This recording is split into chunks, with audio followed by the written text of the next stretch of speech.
Thank you, Mr. Speaker.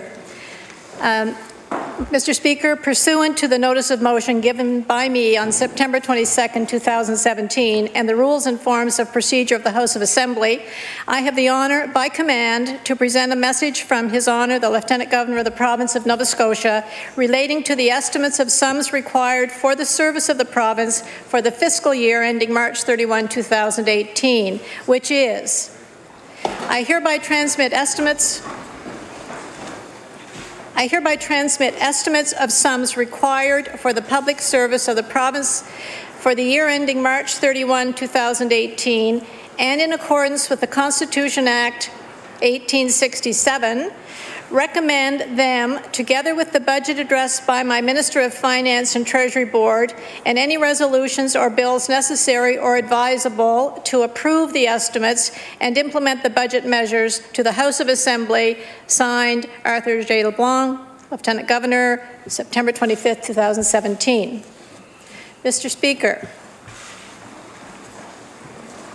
at this time I wish to, number one, table the message from His Honour, the Lieutenant Governor of the Province, transmitting the estimates for consideration of this House. Number two, table the estimates books. Number three, table the government business plan. Number four, table the Crown Corporation's business plans. Number five, table the estimate and Crown Corporation business plans resolutions. Number six, deliver my budget speech.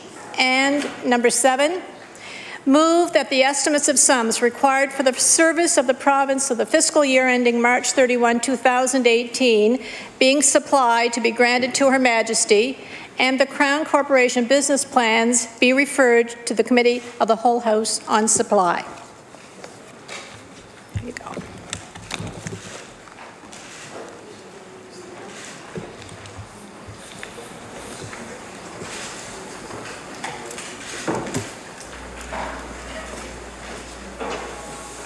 Mr. Speaker, with your permission, I would like to do an introduction. Permission granted. Thank you. I would like to draw the members of the House attention to the Speaker's Gallery, where I have some family here with me today. My husband, my brother, my only sister, my only husband, one of my sons, and my EA Joy. I'd like you to give them a round of applause.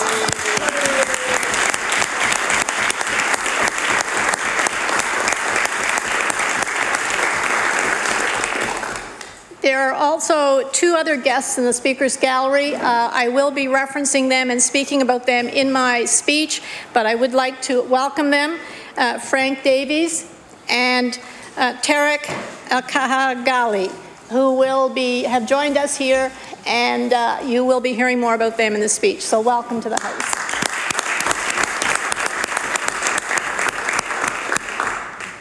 I would also like to say that I do believe that in a much higher gallery than this, my parents are looking down.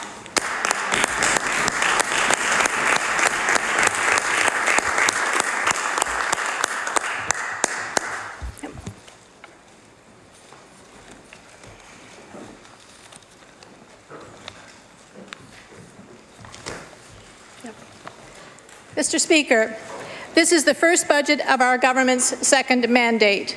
We stand here today with the first back-to-back majorities in nearly 30 years.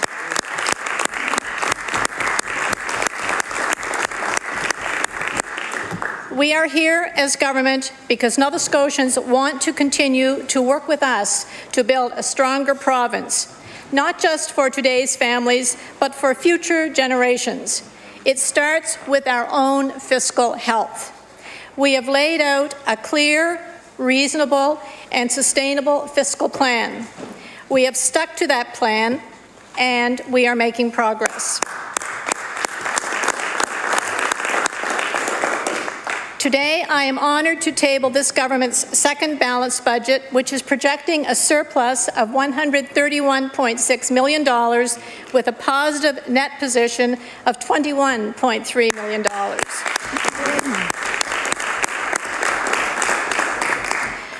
This comes only 2 months after I presented to Nova Scotians our financial results for last year, 2016-17. These annual public accounts showed that that year ended with a surplus of $149.6 million. Mr. Speaker, that means back-to-back balanced budgets for the first time in nearly a decade. We have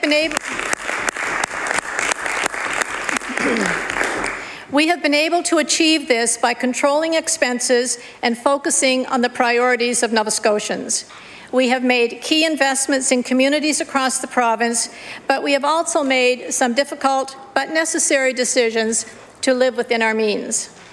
The results are clear. Last year's surplus allowed us to make a payment on our debt. Nova Scotia has not been in a position to reduce the debt since 2011. It was fiscally responsible, and it eases the burdens on future generations.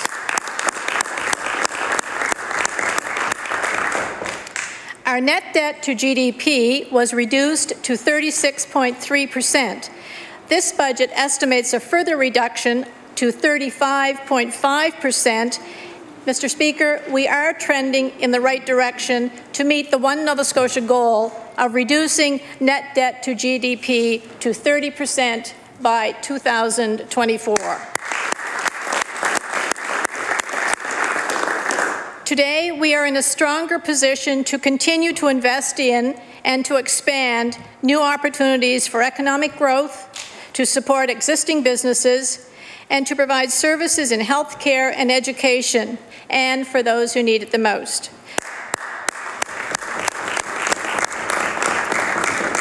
That is what Nova Scotians expect, and Mr. Speaker, it's what they deserve. As Minister of Finance and Treasury Board, I am committed to working with my colleagues to continue on this road to restore the fiscal health. We know this will allow us to make investments for all Nova Scotians so they can benefit. In the spring, Mr. Speaker, we presented a budget that included new investments in infrastructure, investments in youth and young families, in new ideas for a better economy, and in healthier and stronger communities. And we are committed, Mr. Speaker, to all of those investments, and we are building on them. My colleagues and I have had the privilege of talking with many people in our communities, hearing their priorities and their ideas to move this province forward. Mr. Speaker, we listened. The budget I am presenting today reflects what we tabled in April, and it also reflects what we heard since that time. This budget includes an additional $19 million in investments, specifically health care, education, and economic development.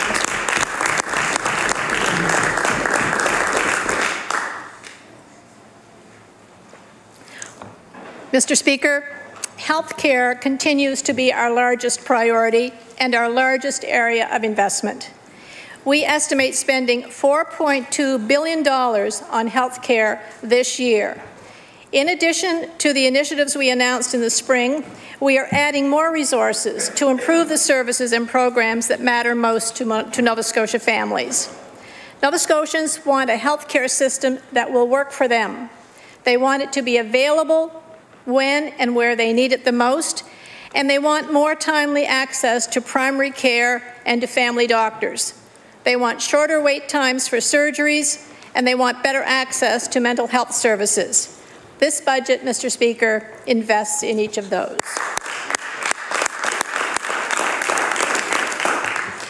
Patient-focused health care starts with care at the community level, primary health care.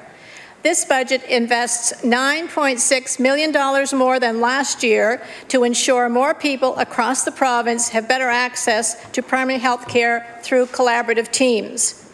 Work is well underway to recruit additional health providers for these new teams and to strengthen existing primary care teams that we currently have.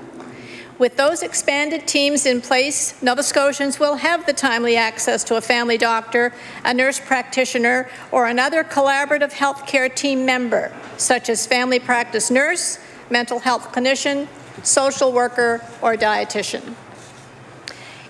Each year since our first budget in 2014, we have increased funding so that more people on a wait list could have orthopedic surgery. This continued effort resulted in 2,000 more surgeries. Even with this progress, Mr. Speaker, people continue to wait. In the spring, we announced a budget increase of $3.7 million to perform even more surgeries and to provide access to new prehabilitation services. This budget, Mr. Speaker, takes an even greater step. We are adding $2.7 million more to that plan.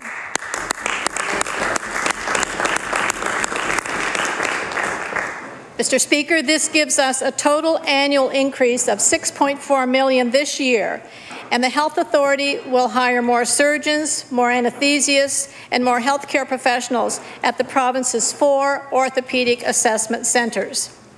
This will allow more patients to get their surgeries faster and will help us move closer to the national wait time benchmark here in Nova Scotia. We will increase funding in future years to continue to support this effort. Mr. Speaker, doctors are central to the delivery of primary care and to specialized services in our communities and in our hospitals. Every jurisdiction needs them and is aggressively recruiting them.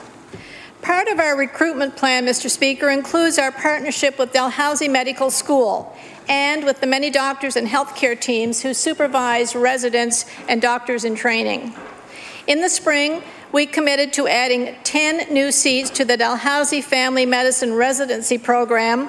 That's an increase of 28%, bringing the total number of seats to 46 seats in this program. We will also fund 10 spaces for a new practice-ready assessment program for doctors who are trained internationally and who want to practice in Nova Scotia. Our partners, Dalhousie Medical School and the Nova Scotia Health Authority, are making progress on both of these initiatives. Nova Scotians asked us to do even more. This year, we will work with the Dalhousie Faculty of Medicine to develop a new clerkship program for third-year medical students for communities in Cape Breton. This will allow the school to be ready to accept and place 4 medical students in Cape Breton in September of 2018. These students will provide community-based care under the supervision of local doctors for a total of 48 weeks. What a great way to provide on-the-job training and to assist local doctors in meeting their patients' needs. These are among the important steps we are taking to support healthy people and healthy communities for generations to come. Our commitment to improving health care services and infrastructure spans the entire province. The QE2 redevelopment project, Mr. Speaker, is a good example. Work to plan, design, and construct new facilities to support hundreds of health services has already started. Construction recently began to expand surgical services at the Dartmouth General Hospital. Renovations have started at Hants Community Hospital in Windsor to create a second operating room, and a site has been chosen for a new community outpatient centre in Bayers Lake. It will serve the patients who live outside of Metro Halifax and who now must travel to the city's downtown. But, Mr. Speaker, this new facility will not replace services provided on the peninsula.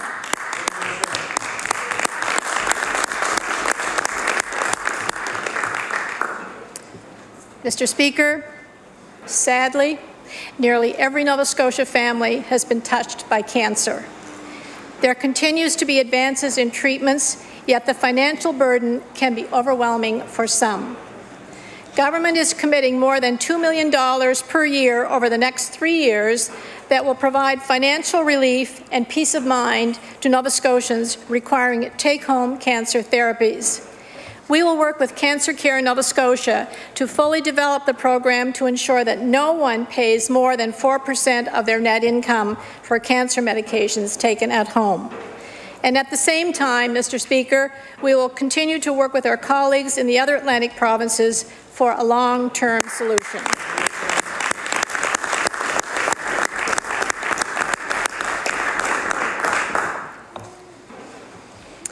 Mr. Speaker, 1 in 5 Nova Scotians lives with mental illness. The impact on our families and in our communities and in our workplace is very real. Knowing where to turn for help should not be complicated. This year, we will support the creation of a new provincial central intake system that will make it easier for people to access mental health supports. Through community mental health grants, we are supporting organizations like the Strongest Families Institute, a not-for-profit organization that helps families dealing with everything from behavioral issues of their young children to teenage anxiety. For those who need more than community supports, perhaps are in need of urgent care, we have also committed to expand and enhance crisis services and the services many people access through their local emergency departments. The next step to ensure patients get the follow-up they need, whether it be from mental health specialists, primary health care providers, or other community supports. Mr. Speaker, during the last campaign, Nova Scotians spoke clearly that mental health was a priority for them. We will hire more clinicians, put more supports in underserviced areas, and cut wait times for mental health care.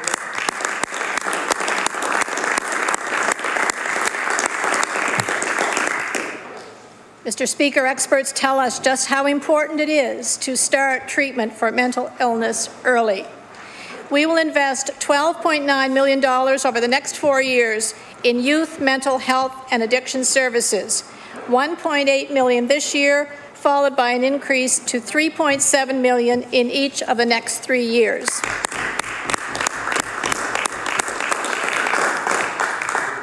Mr. Speaker, this funding will mean more mental health professionals in our communities, particularly in rural and underserviced areas, and it will allow us to better support the unique needs of at-risk youth, young people in Cape Breton, and those in our First Nations communities.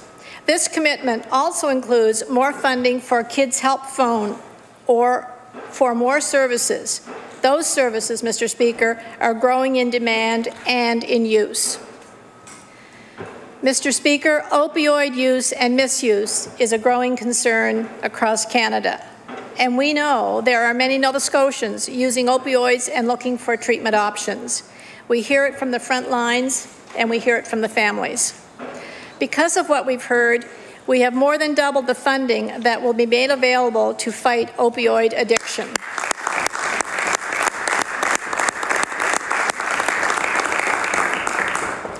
This budget, Mr. Speaker, will provide $1.36 million to support the opioid use and overdose framework launched earlier this year. In part, this funding will eliminate the current wait list for opioid use disorder treatment, and this will include opening 250 new spaces for treatments.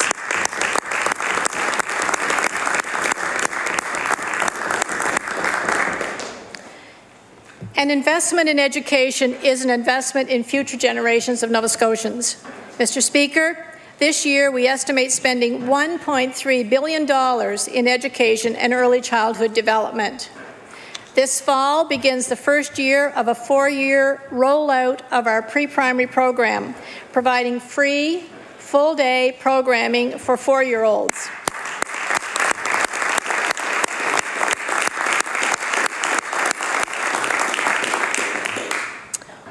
Mr. Speaker, we are only the 3rd province in Canada to offer this important, life-changing program. We know, Mr. Speaker, that only 25% of preschool-age children are now benefiting from a regulated childcare experience. Our pre-primary program provides parents with another option. The early years of a child's life are critical for their development, and research tells us that 4-year-olds who have access to such a program perform much better in school and lead happier and healthier lives. Mr. Speaker, primary classroom teachers in our schools tell us the same. It gives a strong start that our children deserve.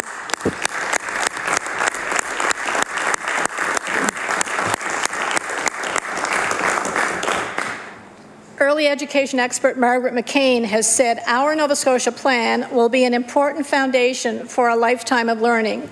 She has said early education is tied to other important goals, including improving educational outcomes, reducing illiteracy and poverty, and making the province a place where young families want to come and stay. Other experts from around our country are praising the model of early education as well. Jose da Costa, an education professor at the University of Alberta, has said the Nova Scotia model is providing a strong foundation on which to build more advanced learning and skills through elementary, junior high, and in high school.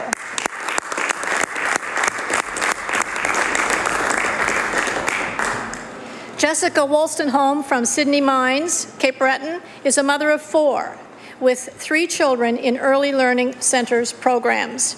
She has said the program will help her children grow socially.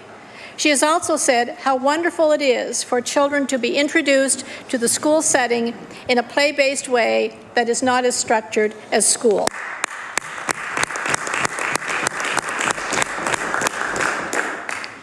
When Minister Delory tabled a budget this last spring, we promised an investment of $3.7 million in pre-primary. Now our investment has grown to $4.45 million.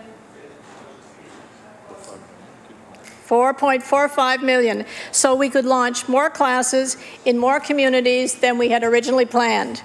At least 52 classes in 45 sites throughout the province.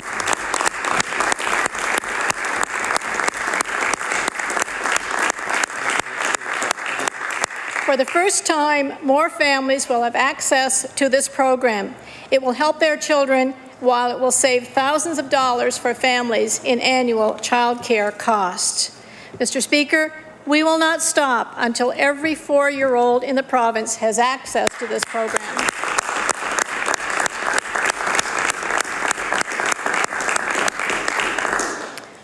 Mr. Speaker, no child should start their school day hungry. Statistics tell us that learning takes place at a higher rate when children start their day with a nutritious breakfast.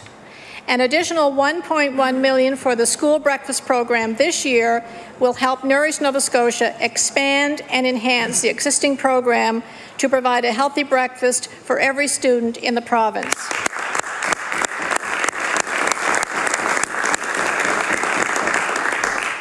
We are investing $1.1 million to expand the Reading Recovery Program to 73 more schools, $1 million to double the investment to teach coding in our schools, and $1.4 million to hire more school psychologists and speech-language pathologists.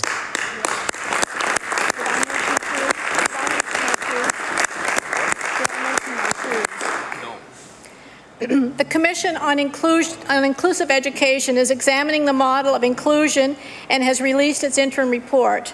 Together, we are seeking to achieve transformative change for the benefit of our students. We heard from Nova Scotians that our students also need better access to mental health care services, and we are listening. Our budget contains $1.8 million to connect more children and youth with community and mental health supports for a total investment in Schools Plus of $8.2 million.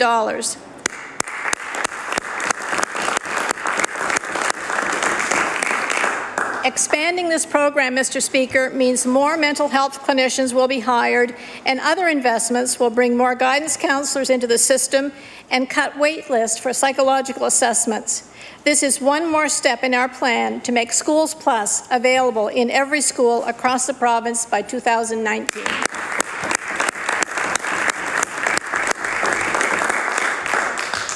Mr. Speaker, these investments are in addition to the $10 million we have made available to respond to the recommendations on the Council for Improved Classroom Conditions. From their work, we have already expanded province-wide class caps to grade 12.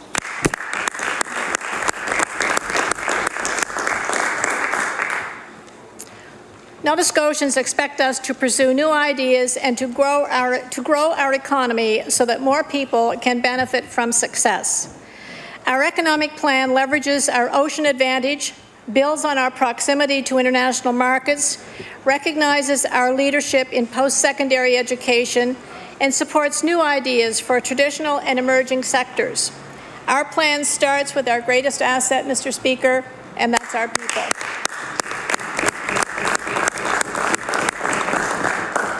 Our young people and new citizens are our best competitive advantage. They bring energy and new ideas to our economy. We want more of them to land their first jobs here in Nova Scotia and start new businesses here in Nova Scotia.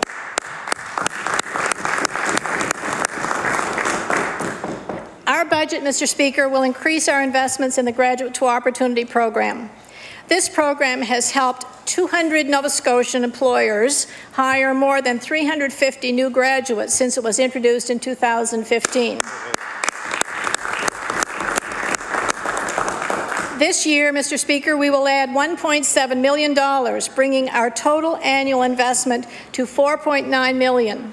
Introducing this program to more Nova Scotia employers has the potential to support up to 1,200 new jobs over the next 4 years.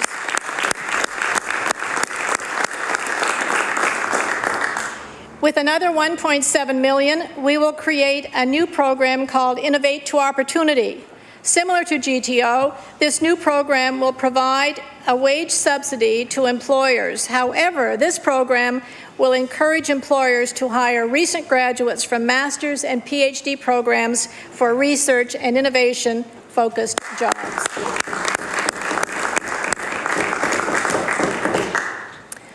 Many Nova Scotia businesses, Mr. Speaker, need more people with specialized skills and technical trades. Starting this fall, our government began covering the cost of tuition for apprentices returning to the classroom for their technical training.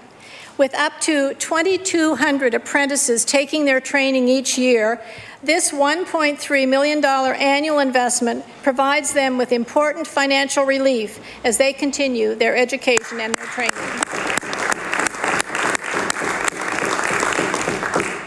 In addition, this budget will provide $2 million to expand the Apprenticeship Start program.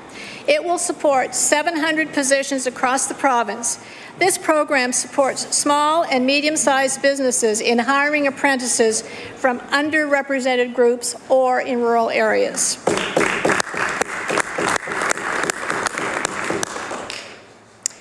Mr. Speaker, we want to create more reasons for our young people to stay.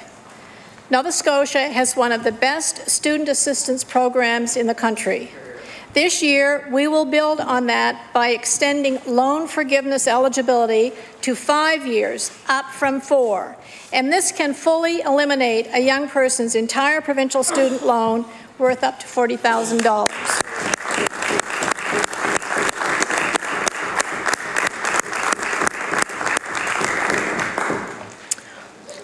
Mr. Speaker, this budget also introduces a new first-time homebuyers assistance program to encourage those with modest incomes to lay down roots here. And getting their first home is a milestone for many young families, and we can help make that happen.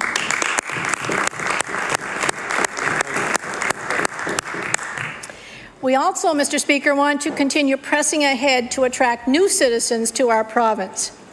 More immigrants can help bring important skills and opportunities to our communities and to our economy. We will continue to partner with the federal government to increase provincial immigration programs, including the Atlantic Immigration Pilot.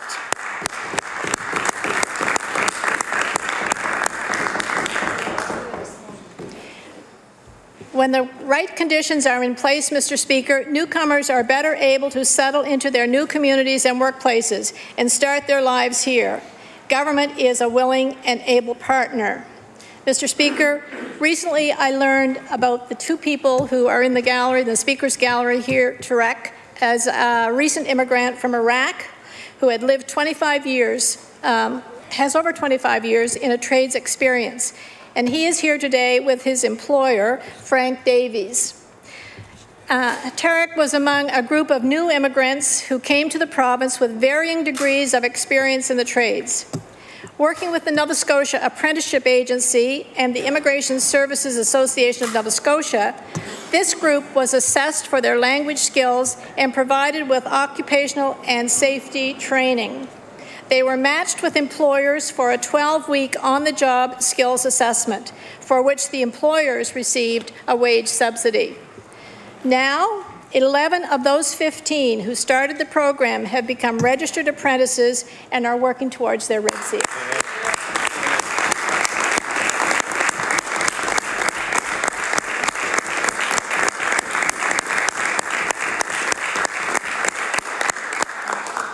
Tarek is a registered apprentice with Davies Plumbing and Heating Limited in Lance.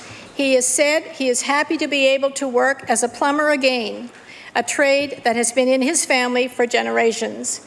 And Frank Davies, president of Davies Plumbing and Heating, has said he considers Tarek to be among the best of his team and that other apprentices are learning from him.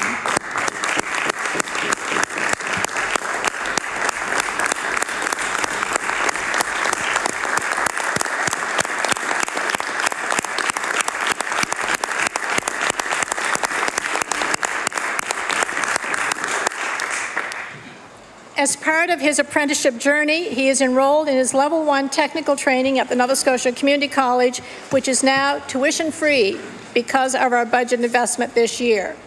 He and other new Nova Scotian apprentices are working, contributing to our communities, to this province, and to the diverse culture that makes Nova Scotia a vibrant place to live.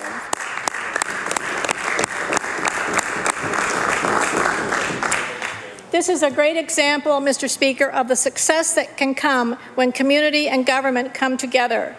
And, Mr. Speaker, another group of 25 newcomers will go through the same program this year.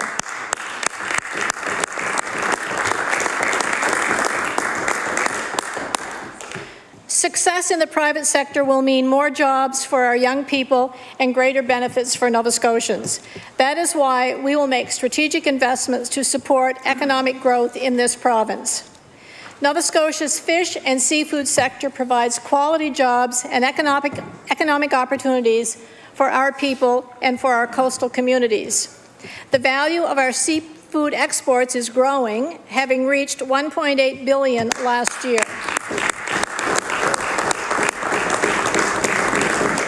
We will work tirelessly to ensure our fishery remains strong, prosperous, and sustainable for generations. Mr. Speaker, our investment in this budget goes beyond what we promised for the industry in the spring. Nova Scotia will support Atlantic Fisheries Fund, announced in March by the federal government, by the Federal Department of Fisheries and Oceans. And this fund will focus on growing opportunities and increasing market value for high-quality fish and seafood products from Atlantic Canada. As a cost-sharing program, Nova Scotians' contribution this year will be $2.5 million, with federal and provincial contributions from New Brunswick, Prince Edward Island, and Newfoundland and Labrador. The total value of the fund will exceed $400 million over 7 years. This is an historic investment in innovation, infrastructure, and science in this very important sector.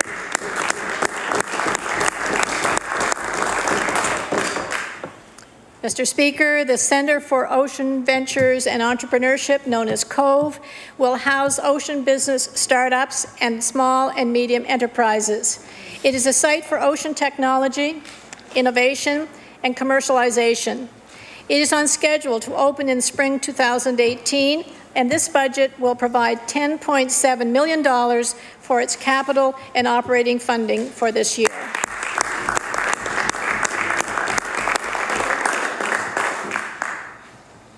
Mr. Speaker, 2017 is becoming and has become another banner year for tourism. So far this year, Nova Scotia has seen an increase of 95,000 visitors compared to 2016, for a total of 1.25 million visitors to our province.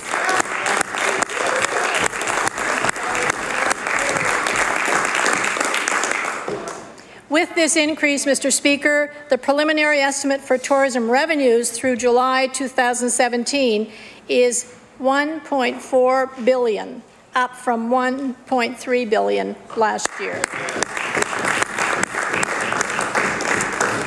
And, Mr. Speaker, we have our sights set even higher for more growth as we work toward $4 billion in tourism revenues by 2024. We can only achieve this goal, Mr. Speaker, by attracting more first-time visitors and enhancing what we offer them when they are here. This year, we will create $2 million fund that will be used to help revitalize the province's iconic tourism sites. We will increase Nova Scotia's tourism marketing in China and explore opportunities to expand air access to bring more people to Nova Scotia.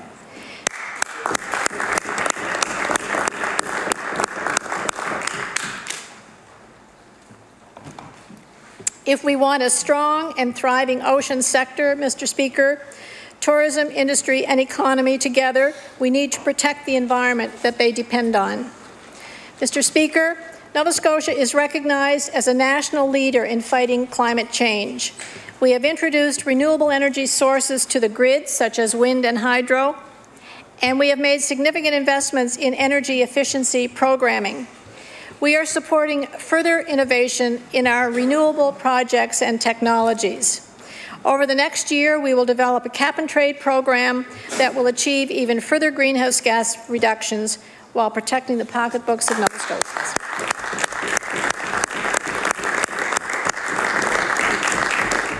Further, Mr. Speaker, our budget will build on the important work we have already started to support business growth.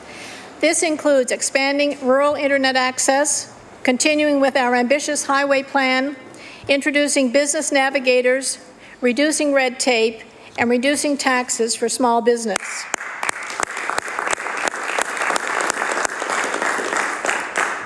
Mr. Speaker, small business owners are looking for ways to grow and to give back to their communities.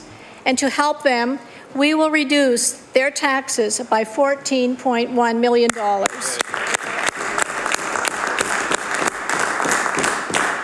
We will do this, Mr. Speaker, by increasing the small business tax threshold to $500,000 from $350,000. This means a small business can earn $150,000 more income and still be taxed at a lower tax rate of 3%.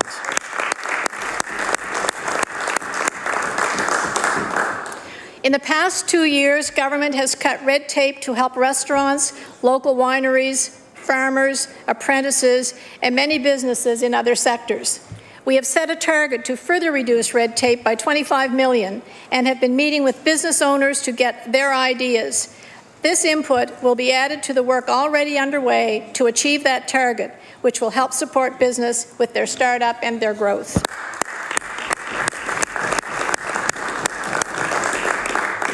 We will also, Mr. Speaker, help our businesses pursue more opportunities in new and strategic markets. A new investment of $1.3 million will help increase exports and trade opportunities for businesses, including a new export accelerator program as part of the Atlantic Growth Strategy. We will double the Small Business Development Program, and we will continue to fund sector development programs for agriculture, forestry, aquaculture, and seafood industries.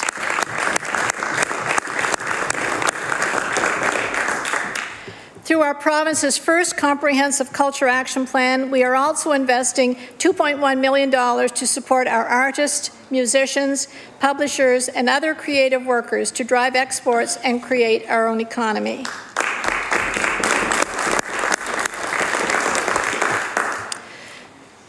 Mr. Speaker, our positive fiscal position creates more opportunities for all Nova Scotians. We are investing more in youth, in families, and in communities.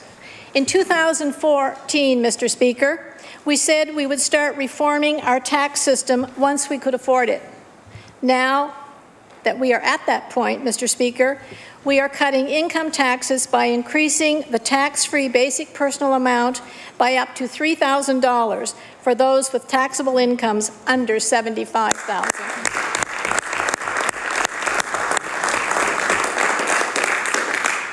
Mr. Speaker, this tax measure will be in place on January 1st, 2018. What's most important is more than 60,000 people will no longer pay any provincial tax at all. That is a 28% increase, and it means that 283,000 Nova Scotians will not have to pay provincial tax.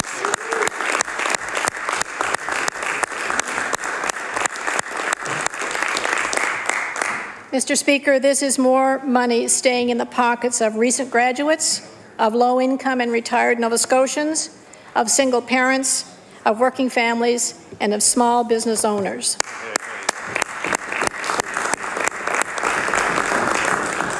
And Mr. Speaker, this would not have been possible without the work of all Nova Scotians as we move this province toward restoring our financial health. The hard work of Nova Scotians is producing real benefits for them and for their families. This budget will also help 600 Nova Scotia foster families meet more of their day-to-day needs for the children in their care. They will receive higher babysitting rates and higher per diems, and their reimbursement for travel expenses will move to an automatic payment system.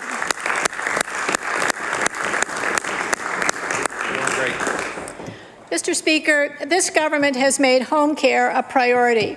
By increasing funding and taking a new approach, people will have ready access to home support services. This budget will continue investing in home care, and it will expand the caregiver benefit program, allowing it to reach 1,600 more people. And this will mean more than 3,000 Nova Scotian families can receive that benefit.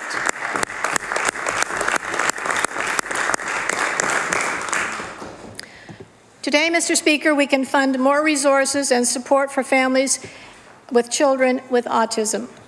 We will build on the success of the Early Intensive Behavioral Intervention Program by investing an additional $800,000 to help Autism Nova Scotia in its work with families.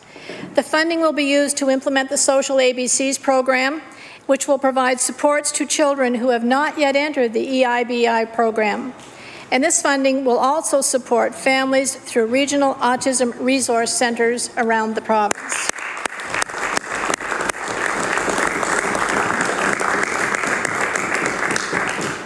Mr. Speaker, we continue to look at ways to help individuals and families across our province who live in poverty.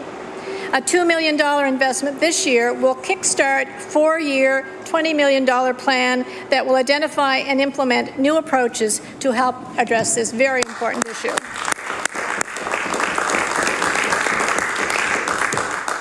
Housing is another priority area for Nova Scotians, and we will invest in more affordable housing options and programming in partnership with the federal government. This year, $38 million will help create new affordable housing units, including new small option homes, offer more in rent supplements, and fund home repairs and adaptation programs to assist low-income homeowners. We will also fund projects that will make more buildings accessible to people with disabilities.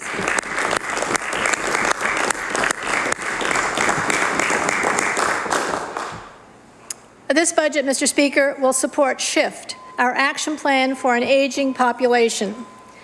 New initiatives stemming from this action plan will support older adults who can stay involved and stay connected in their own communities. As well, the budget for the Seniors Pharmacare program will increase by $7.9 million. This will help meet the growing demands on the program. Mr. Speaker, government has made no changes to the co-payments or to the premiums this year, and we are also committing that there will be no increases next year either.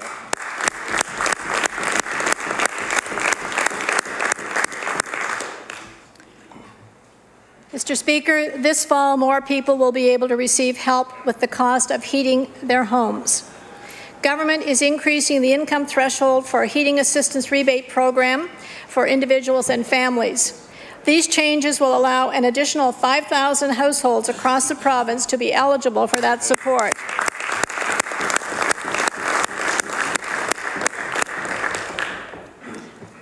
Mr. Speaker, this budget will support a range of programs that help women at risk. This government made important strides with the development of our province's first sexual violence prevention strategy, and we will continue to work with community leaders and agencies to address the problems of sexual violence. Our ongoing commitment will be $1.1 million.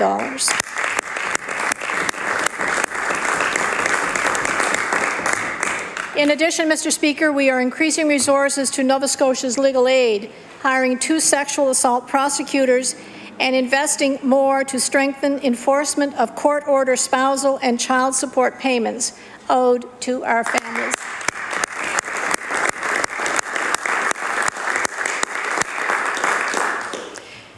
With the support from the federal government, Mr. Speaker, this year we are building 2 second-stage housing units in Cumberland County to support women and children fleeing domestic violence. Additionally, a 4-unit second-stage housing option will be built in the Halifax region, specifically to support Indigenous women and their children.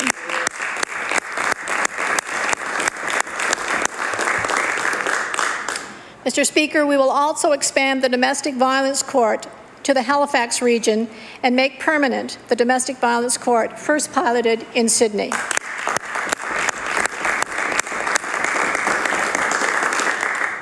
In helping to address Indigenous issues within the justice system, government is moving forward with a new Aboriginal justice strategy, which will include a culturally sensitive wellness court in Wagmatcook.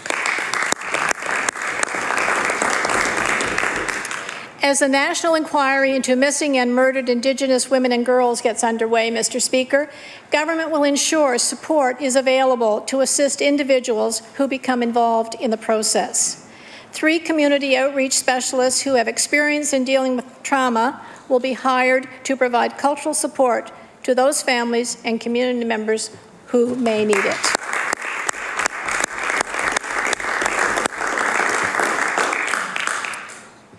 Mr. Speaker, today I present a budget that reflects what we have heard from Nova Scotians, their values, and their priorities.